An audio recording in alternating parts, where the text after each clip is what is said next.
നിങ്ങളുടെ ഇഷ്ട പരമ്പരകൾ എക്സ്ക്ലൂസീവായി സൺ നെക്സ്റ്റ് ആപ്പിലൂടെ തികച്ചും ഫ്രീ ആയി ഇപ്പോഴേ ആപ്പ് ഡൗൺലോഡ് ചെയ്യൂ.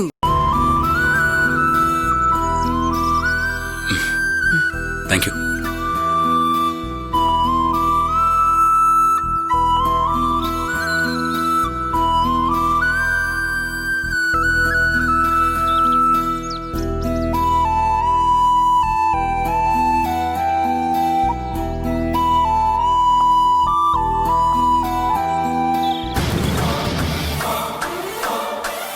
ചോദിക്കുന്നത് ശരിയാണെന്ന് എനിക്കറിയില്ല.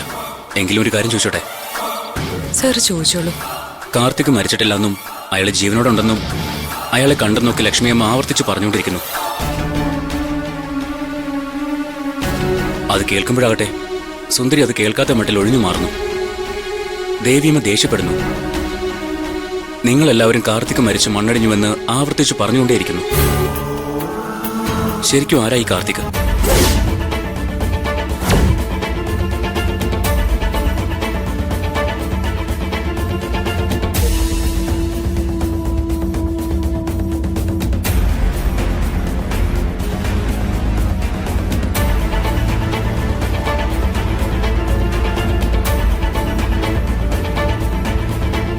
ഈ പറഞ്ഞ കാർത്തിക്കാണോ സുന്ദരിയുടെ ഹസ്ബൻഡ്?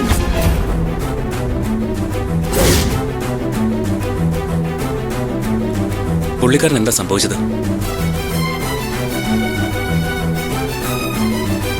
സുന്ദരിക്ക് അത് ചിലപ്പോൾ സ്വകാര്യതയുടെ കാര്യമായിരിക്കാം.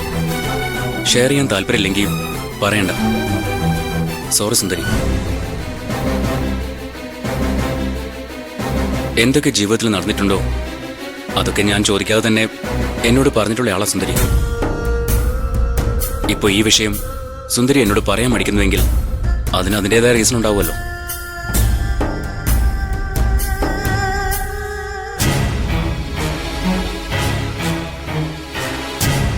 താല്പര്യമില്ലാത്ത വിഷയം എടുത്തിട്ട് അപ്സെറ്റ് ആക്കിയെങ്കിൽ ഐ എം റിയലി സോറി. ഞാൻ പറയാൻ മടിക്കുന്നത് അത് തീർത്തും എന്റെ സ്വകാര്യത ആയതുകൊണ്ടല്ല. ഞാൻ മറക്കാൻ ശ്രമിക്കുന്ന കുറെ നിമിഷങ്ങൾ അതൊക്കെ. സോറി എങ്കിൽ പറയേണ്ട സുന്ദരി. It's okay.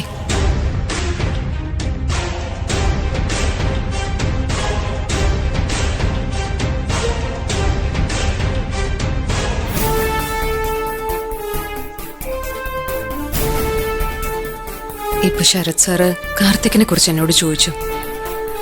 ഞാനത് മനഃപൂർവ്വം പറയാതിരുന്ന അത് മറക്കാനായിരിക്കില്ല ഉപകരിക്കുന്നത്. വെറുതെ ഞാനത് മറക്കുന്നത് മാത്രമായിപ്പോ. കാർത്തിക് അയാളാ എന്റെ കഴുത്തിൽ താലി കെട്ടിയ ആ മനുഷ്യൻ. മഴ കാർത്തിക്കിന്റെ മകളാ. പക്ഷെ ഞാൻ മഴയുടെ അമ്മയല്ല.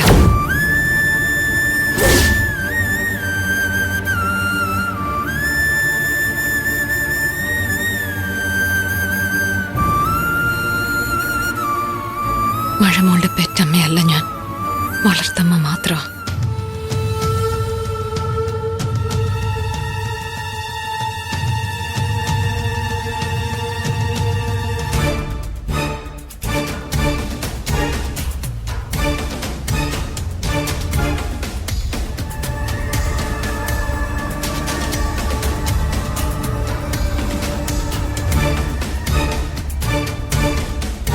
പുല്ലാറ്റിൻകര എന്ന കുഗ്രാമത്തിൽ മല്ലികയുടെയും കൂലിപ്പണിക്കാരനായ ദേവരാജന്റെയും മകളായിട്ടാ ഞാൻ ജനിച്ചത്.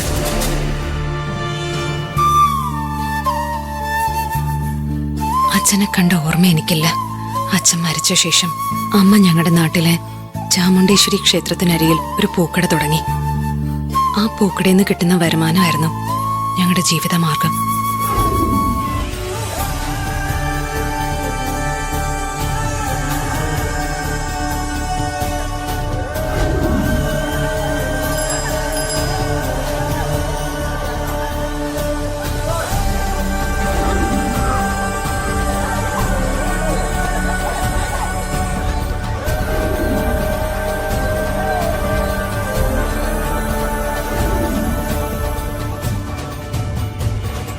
പ്രാരാബ്ദങ്ങൾക്ക് നടുവിലും ഞാനും അച്ഛമ്മയും അമ്മയും ആ ചെറിയ വീട്ടില് സന്തോഷത്തോടെ ജീവിച്ചു. എന്തിനും ഏതിനും ഞങ്ങളുടെ സഹായത്തിന് കൃഷ്ണമാമ ഓടിയെത്തുമായിരുന്നു.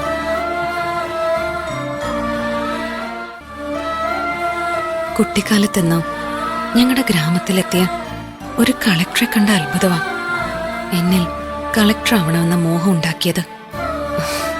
അച്ഛമ്മ അതിന് ശരിക്ക് വളം വെച്ച് തരുകയും ചെയ്തു. കളക്ടർ ആവാൻ വേണ്ടി കഠിന പ്രയത്നം നടത്തി പഠിച്ചുകൊണ്ടിരിക്കുന്ന സമയത്ത് എന്നെ ഞെട്ടിച്ചുകൊണ്ട് ഒരു വിവാഹാലോചന വന്നു. അയാളുടെ പേര് കാർത്തിക് എന്നായിരുന്നു. വിവാഹത്തോട് താല്പര്യമില്ലാഞ്ഞിട്ടല്ല, എനിക്ക് കളക്ടറാവാൻ വിവാഹം ഒരു തടസ്സമാവുമെന്ന് ചിന്തിച്ചതിനാൽ ഞാൻ അതിനെ പൂർണ്ണമായും എതിർത്തു. പക്ഷെ എന്റെ എതിർപ്പിനും കണ്ണീരിനും ഒന്നും കൃഷ്ണമാമ പോലും വില കൽപ്പിച്ചില്ല. മോളെ, ഞാൻ പറയുന്നത് നീ ഒന്ന് മനസ്സിലാക്ക്. എന്റെ അളിയനായതുകൊണ്ട് പോഴ്ത്തുന്നതല്ല. കാർത്തിക്ക് നല്ല പയ്യന, നിനക്ക് ചേരും. എനിക്ക് പഠിക്കണം കൃഷ്ണമാമ.